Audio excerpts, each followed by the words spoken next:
এরা বাগানের ভেতর কি করছে কি করেছি? তুমি এই ঘন জঙ্গলের মধ্যে কি করছো? ধান ভাঙা করলি? আমি মোদির পার্টির লোক। আমিও তো মুদির পার্টির লোক। তুমি এখানে কি করছো? আমি আমার পার্টির জন্য জোগাড় বসেছি। কি হয়েছে তাই জন্য তুমি যোগদানে বসেছো? আর কি বলবো ভাই, আমাদের পার্টি এমন ঘুষ খেয়েছে আর এমন পাপ করেছে যে আমাদের পার্টি জিততেই পারছে না। ওর জন্য আমি এখন জোগাড় বসেছি, কারণ আমাদের পার্টি এবার জিততে পারে। এর জন্য তো ধ্যানে বসার কোনো দরকারই নাই।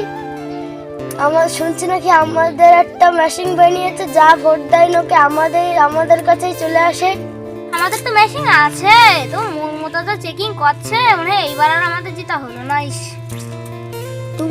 তোমরা খালি ধ্যান করো, আমি আসলাম।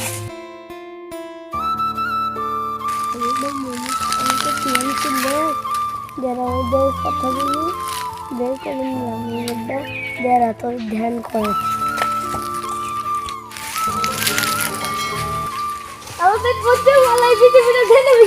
আমার বাংলার বুকে, এই মাটির বুকে ধ্যান দিয়ে বসেছে। চলো, ওকে শাসন করতে হবে, এমন একটা শাস্তি দেবো ওকে।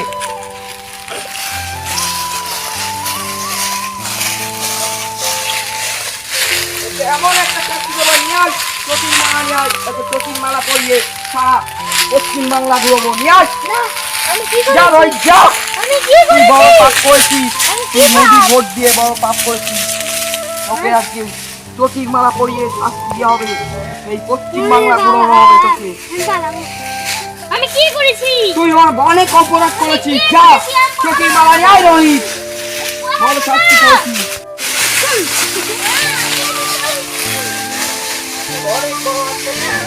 আমাকে তুই জুতোর মালা পরাবি, আমরা 10 বছর 20 বছর অবধি তুই আমাকে জেলে ভরবি, তোরা তো হাসপাতাল দেখ তোর কি শাস্তি দিই।